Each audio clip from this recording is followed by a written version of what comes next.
Here are the most epic last stands in zombie movies. I'll start with the stand that proves you don't need a fortress or a flamethrower to go down swinging. Pub defense. Sean and his ragtag group of friends hole up in a pub called the Winchester, armed with nothing but pool cues, cricket bats, and a seriously outdated vinyl collection. The plan is simple. Wait for everything to blow over while the undead pound on the doors and windows outside. The genius of this stand comes from how pathetically unprepared everyone is. These are regular people who spent the first half of the outbreak thinking it was all a joke, stumbling through zombie-filled streets like they're on a pub crawl gone wrong. When they finally barricade themselves in the Winchester, reality hits hard. The zombies break through windows, crawl over tables, and the group starts using old records as frisbees to take out the undead. It turns into this absurd battle where Sean's throwing Queen albums at zombie heads while his best friend Ed cracks jokes from behind the bar. The real horror sneaks in when people start getting bitten, and suddenly the comedy evaporates. By the end, they're trapped in the cellar with infected friends above them, making impossible choices about who lives and who becomes target practice. But here's where it gets interesting, because this stand works as both comedy and genuine horror, showing how unprepared society would be if the dead actually rose. The Winchester becomes a perfect microcosm of denial. Everyone thought they'd be safe in their favorite drinking spot, surrounded by memories and familiar walls. They weren't. The zombies in this movie are classic slow shamblers, the kind you can outrun but never truly escape because they just keep coming. One bite and you're done, turning into one of them within hours. The stand fails not because of the zombies' speed or strength, but because regular people in a regular pub had no business trying to outlast an apocalypse with bar snacks and beer. That pub stand worked because everyone was pathetically unprepared. But what happens when people actually try to defend themselves? When they think having walls and a plan makes them safe? The next stand invented the template every zombie movie would copy and proved that preparation means nothing when people are the real enemy. House siege. 7 people trapped in a farmhouse, boarding up windows with furniture while zombies shamble across the fields toward them. This is where the zombie siege was born, setting the template every last stand would follow for decades. Night of the Living Dead throws strangers together and watches them crack under pressure. The zombies outside are slow, clumsy, easy to avoid individually, but they're relentless. They crowd the doors, claw at the windows, and no matter how many you put down, more keep coming from the darkness. Inside, the real battle happens between the survivors themselves. Ben wants to fortify the ground floor. Harry thinks the cellar is safer, and everyone else is too terrified to pick a side. The house becomes a pressure cooker, where paranoia does more damage than the undead ever could. They nail boards across windows, pile furniture against doors, argue about radio broadcasts promising rescue that never comes. The zombies here move like sleepwalkers, arms outstretched, drawn to noise and light. Headshots drop them. Fire burns them. But there's always more shuffling out of the night. The siege drags on through darkness. Survivors taking shifts, watching the barricades, jumping at every creak and groan. When the walls finally fail, it's not because the zombies got smarter. It's because the people inside destroyed themselves first. Harry's paranoia gets him killed. The couple trying to escape in a truck gets burned alive. And Barbara gets dragged into the horde while everyone's too busy fighting each other. Ben survives the night alone in the cellar, the place Harry insisted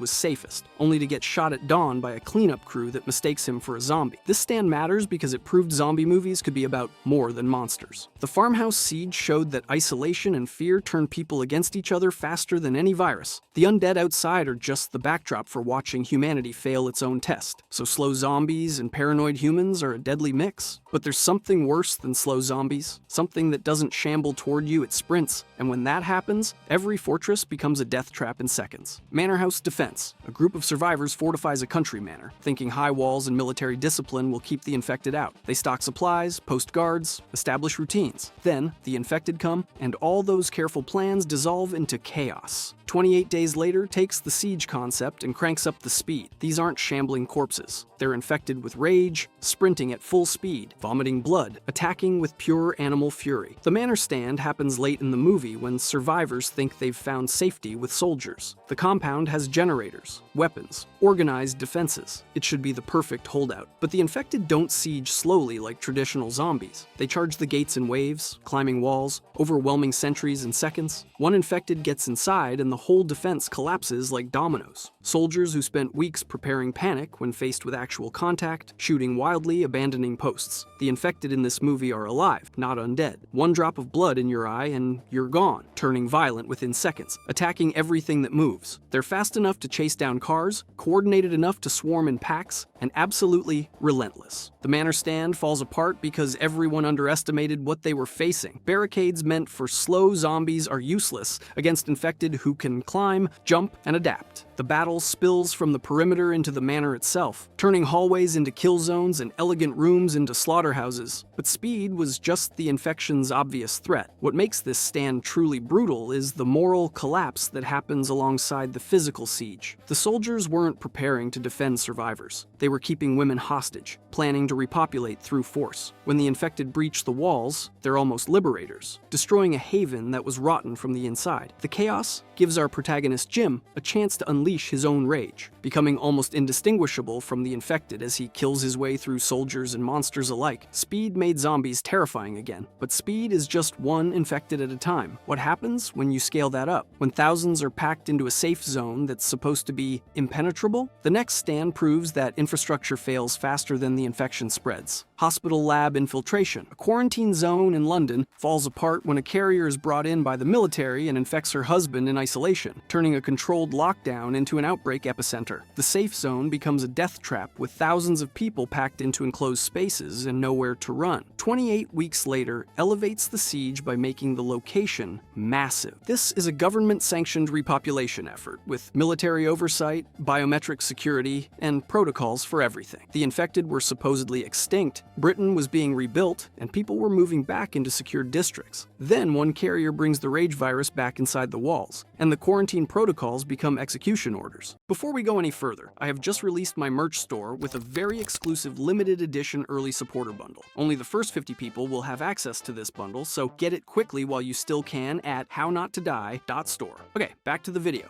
The military seals exits and starts shooting anything that moves. The hospital becomes ground zero, where civilians flee through underground tunnels while infected pour in from every entrance. It's not a traditional last stand where people dig in and fight. It's a desperate scramble for extraction while the whole zone burns. These infected are even more terrifying than the first movie. They're coordinated, hunting in packs, using the environment to trap victims. The virus spreads through the quarantine faster than containment can respond. Within an hour, thousands are infected, and the military response is to firebomb entire city blocks. The stand happens in fragments. Soldiers holding checkpoints until overrun, survivors barricading subway cars, a helicopter pilot trying to evacuate kids while infected climb the landing pad. The real horror is watching infrastructure fail. All those careful plans, the technology, the military might, none of it matters when the infection spreads at the speed of panic. The hospital infiltration shows that no matter how prepared you think you are, one mistake can collapse everything. People trusted the system, believed the quarantine would protect them, and died screaming when those promises shattered. The infected don't just kill bodies here. They kill the idea that civilization can protect you from chaos. Government protection failed. Military protocols failed. So maybe the answer is going small, building your own fortress with your own rules. The next survivors tried exactly that, turning a shopping mall into paradise. It almost worked. Mall escape battle. Survivors fortify a shopping mall, turning retail stores into barricades and parking lots into killing floors. They've got supplies, space, and enough ammunition to hold off the dead for weeks. Then the plan changes from defense to escape, and the mall becomes a war zone. Dawn of the Dead drops a group into a zombie-overrun mall and watches them build a fortress. They block entrances with trucks, clear out walkers, establish a routine. For a while, it almost works. The mall has everything: food, weapons, entertainment. The zombies outside shuffle around the parking lot, mindless and slow, banging on glass but never getting through. Life inside becomes almost normal, which is exactly when everything goes wrong. Other survivors want in, shooting their way past barricades, and suddenly the mall is breached. Zombies pour through broken defenses while the original group scrambles to escape in armored buses they've been building in secret. The escape battle is pure chaos. Zombies flood the mall from multiple entrances, climbing over each other, filling hallways shoulder to shoulder. The survivors fight through crowds, using shotguns and improvised weapons, making a desperate push for the parking garage. They've welded armor onto buses, planning to crash straight through the horde. The plan barely holds together. People get grabbed, pulled down, torn apart, while others keep running. The buses smash through waves of undead, bodies crumpling under wheels,